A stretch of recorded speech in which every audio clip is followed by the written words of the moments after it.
Igcse Geography. So for this lesson, we're going to be looking at coastal processes, syllabus content 2.3. So this is the major learning objective based on your syllabus relating to coastal processes. You need to be able to demonstrate an understanding of the work of the sea and wind in eroding, transporting, and depositing materials.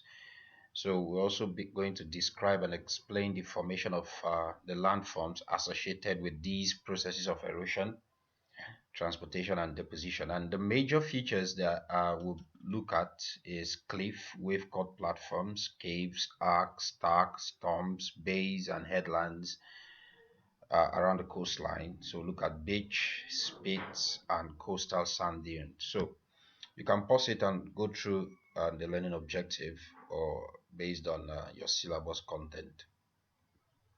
Okay, there are certain keywords we need to know the meaning of because we are going to be using them during the course of this lesson. A coast is just the name for the area where the sea meets the land.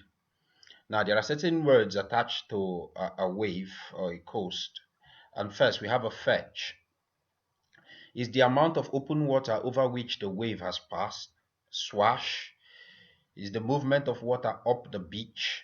Backswash is the movement of water down the beach. And the wave frequency is the number of waves per minute. Then velocity is the speed at which the wave travels. Then wave itself is the movement of wind across the surface of the sea. Now, component of a wave, as we just mentioned, the swash and the backswash component. So you see, the incoming wave, when the wave breaks and washes up the beach, is known as the swash. So as it comes in, this is the swash. Then when the water drains back into the sea, it's usually referred to as the back swash. So we are going to look at types of waves. We have two major types. We have the destructive and constructive waves. Majorly destructive waves normally lead to more erosion around the coast, while constructive waves lead to more deposition and formation of depositional features along the coast. So destructive waves are high energy waves that lead to erosional processes, and they have high frequency. They have a short wavelength. That the wavelength is the distance between the crest of two successive waves. So it's usually a short wavelength with destructive wave, and it has a short wavelength and a high height. So the distance between the crest and the trough, that's from here, this is the height of the wave. Now, it also have a strong backswash and a weak swash with a high gradient, while constructive wave, they are low energy wave that leads to deposition of sand and shingles that lead to the deposition of materials that are being weathered or eroded by the wave action. They have a low frequency, long wavelength, however, they have a short height. So you can see it from here.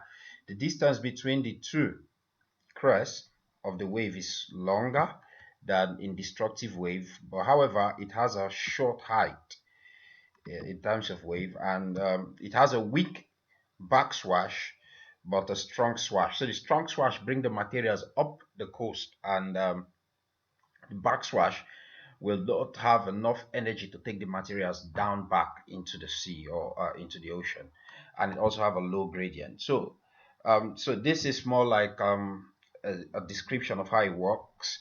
So you can see that here we have a destructive wave, high frequency, high height, short wavelength that brings materials up the beach. No, it brings material up the beach and also erode materials because it has a weak swash and a strong backswash. While in a constructive wave, you find out that here there is high amount of deposition of sand, high amount of deposition of shingles because it has a strong swash which bring materials up, but a weak backswash, so the materials get deposited along the coast. So processes of erosion. Just like river processes, there are also processes that is involved in coastal erosion. So some coastlines are suffering from coastal erosion. Yes, erosion is where the waves in the sea are wearing away the rocks, are wearing away the rocks. This is when waves from the sea are wearing away the rocks at the coast. Like what you can see on this diagram, you can see that the waves have led to destruction of the materials that are around the coast here. So there are four types of erosion, exactly the same as in our river processes. We have abrasion, and abrasion, remember, can also be called corrosion. And the waves are carrying materials which is thrown into the cliff at high speed. So the materials carried by the wave are thrown onto the cliff at high speed. That is abrasion. Why corrosion, which is also known as solution. Acid in sea waters slowly dissolve rocks at the base of the cliff. Now, this leads to different type of landforms, which we'll look at shortly. Now, hydraulic action is where waves compress air in the cracks. Waves compress air in the cracks in the cliff, which now expand the cracks and lead to the formation of things like caves, stacks, and storms and arc. So we'll look at that. Then attrition is when the waves are carrying materials which is thrown at each other. So once the materials are thrown at each other, they now break down into smaller pieces. That is usually referred to as attrition. Now, landforms of coastal erosions. Landforms associated with coastal erosions, we have headlands and bays, cliffs and wave-cut platforms. We have caves, arcs, stacks, and storms. So quickly, let's look at how each of these are formed. Now, first, erosional features. We have headlands and bays. Headlands and bays form where a coastline is made up of alternating resistant, harder, and less resistant softer rocks. At some point along the coast, the rock will be eroded as it is less resistant, and in other areas the rocks will remain as it is more resistant. Now, this results in certain areas of the coastline sticking out to the sea to form headlands, and other areas are eroded away to form bays. Now, if you have alternating layer of hard rocks, less resistant rock, hard rocks, less resistant rock, so they are softer. You have another hard rock, you have a softer rock, and hard rock. Now, hard rock are less resistant, they are more resistant to wave erosional processes. So once you have these alternating layers and you have wave direction towards those layers, now the softer rock will be eroded. The softer rocks here is now eroded. The softer rocks will be eroded. Then you now have the harder rocks sticking out into the sea, just like this, sticking out into the sea. And this harder rock is what is referred to as headlands, while the weathered softer rocks will now be referred to as a bay. So in this is how it looks like if you have to see it in a real life setting. This is the headland, and this is the bay that is made up of softer rock. You see how it has been weathered away, leaving the protruding headland into the sea. Now this is another sample. So these are the headlands, these are the bays, headlands, because in Igcse you might be given insert and you'll be asked to identify some of these features based on the insert pictures and describe how they are formed. So that is why this particular slide is quite important. Now next we have a wave cut platform. Now a wave cut platform, the wave is formed when the wave attack the base of the cliff through the process of abrasion, corrosion, hydraulic action, and attrition, which are the erosional processes. Now, if you look at this diagram here, the wave attack the base of the cliff, and once that is done, the base get eroded, And once the base get eroded, it will now lead to the formation of an undercut, and this undercut is now called a wave cut notch. You can see it here, a wave cut notch. So as the wave erode the base, you have an undercut called a wave cut notch. Now we get to a stage where this will now lead to a overhang. That means there won't be any form of support, any material that will be supporting this wave. So this cliff. So the cliff will now collapse. It will fall off, and which will now lead to a wave cut platform. And once it fall off, the cliff will now retreat backward. The process will continue, further retreat backward. So so eventually the cliff becomes unstable and collapse. Further cliff retreat will form a wave cut platform. So this is how it looks like. This is the cliff, and as a result of this constant, if this is the cliff, so as a result of this process of erosion, the base of the cliff have been eroded, and because of no support, the cliff has also collapsed, leading to these wave cut platforms here. Now, formation of cave, arc, stack, and storm. Formation of cave, arc, stack, and storm. Now, you need to understand that this whole process are quite, the formation of one will now lead to the formation of the other, will lead to the formation of the other before finally you get to the level of a storm.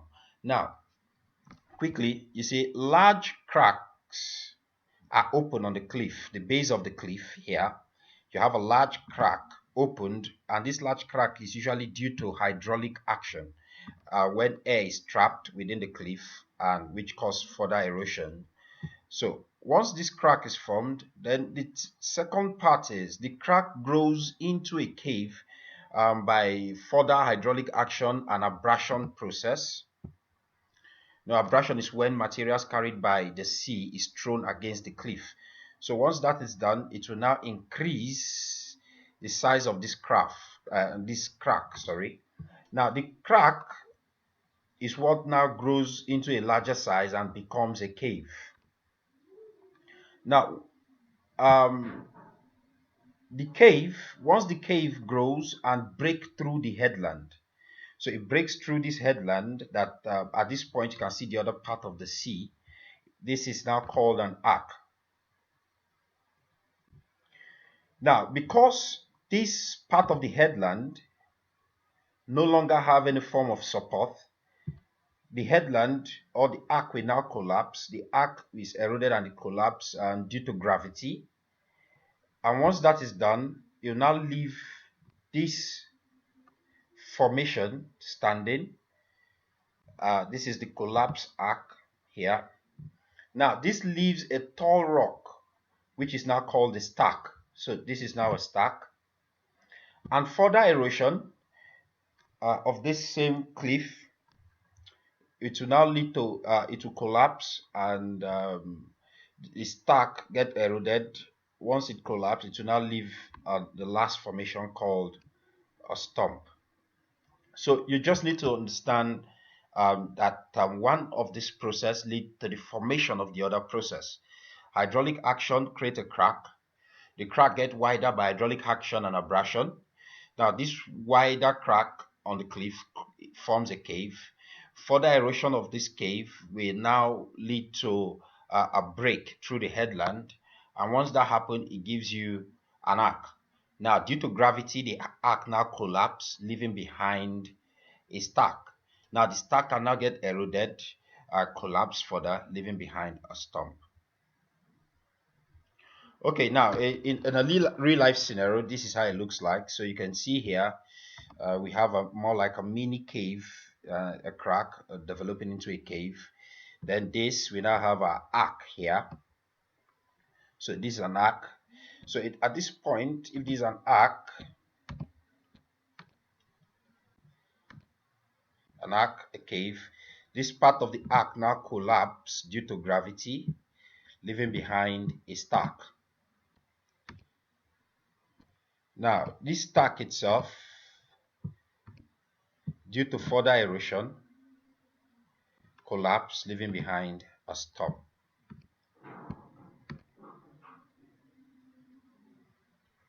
Leaving behind the stump. Sorry for just trying to see how to explain this in better detail.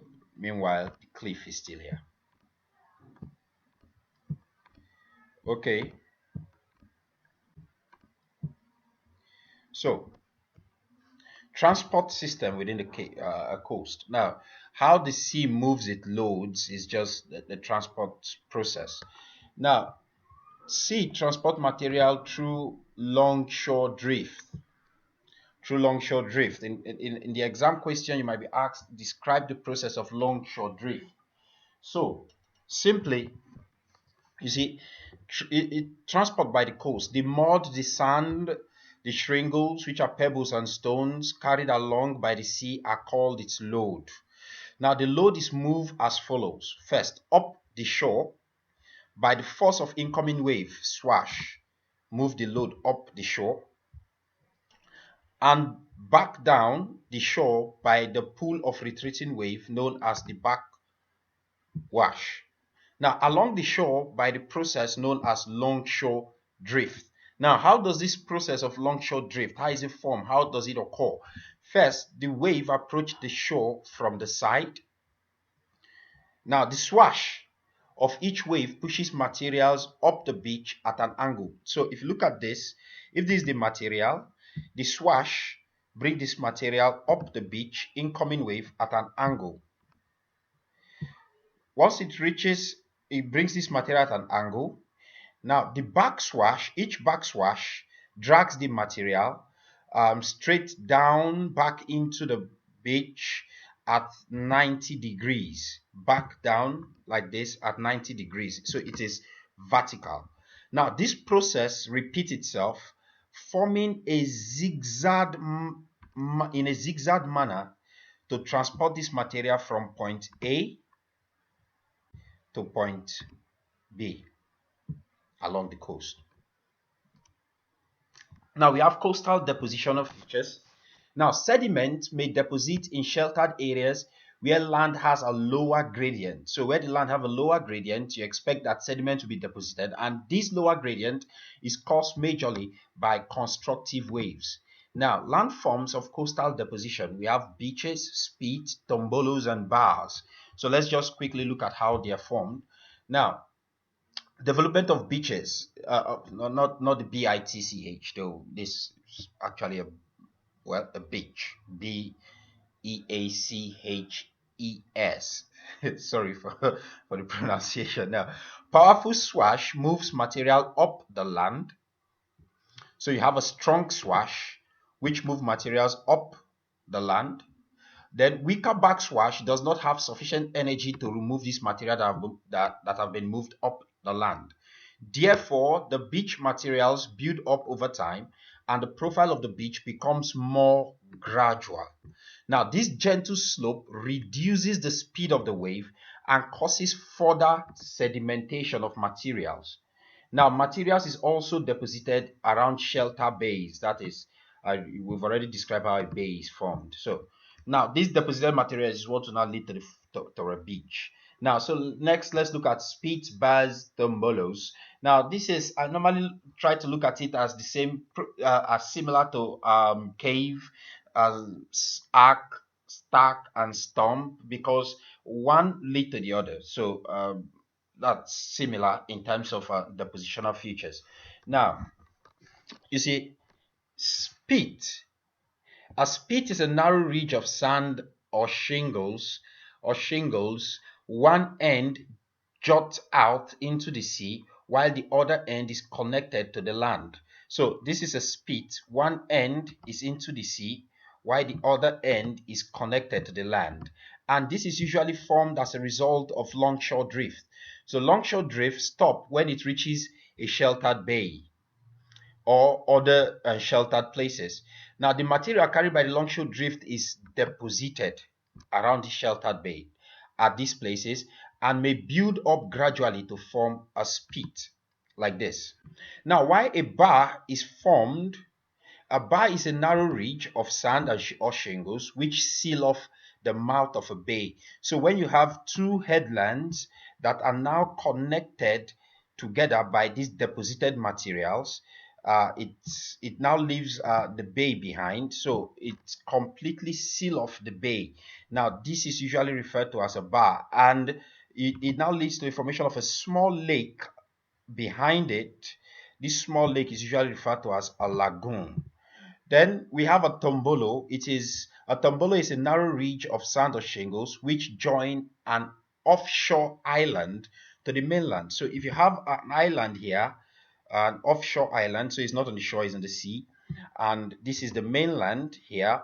So what happens is, once this longshore drift lead to the deposition of materials, and these materials get deposited, that it now connects the island to the mainland. It now leads to the formation of what? A tombolo. So that's it. So this is more like a 3D diagram of the whole process or the whole description. So longshore drift lead to the formation, you see, mainland to an island, a tombolo. Now it connects an island, it grows into the sea, a spit, when it seal off two headlands. So these are two headlands, seal off by deposition of the same materials. It leads to a bar, and behind the bar, you see, it seal off this bay here because these are two headlands and leaving a lagoon behind. Now, development of sand dunes. Development of sand dunes. Now, sand dunes form as onshore winds. Sand dunes forms as onshore winds. Take note, onshore winds pick up dry sand and blow it up the beach. Now, sand particles are deposited behind obstructions. So as it blows these sand particles up the beach, these sand particles get deposited behind obstructions such as wood or plant, where they gradually accumulate to form an embryo dunes. Now, because of this accumulation of the sand dunes. Now, types of coastal sand dunes. We have impeded sand dunes, which are usually found close to a coast. Now, are common in relatively humid areas where vegetation growth help to trap this sand as they are being blown off or away by wind. Then we have free core sand dunes, are formed in the absence of vegetation and occur largely in desert environments. Now, this is part one of this IGCSE coastal processes. So watch out for the part two of this video, where we'll now look at the concept of mangrove swamps and coral reefs. So thank you.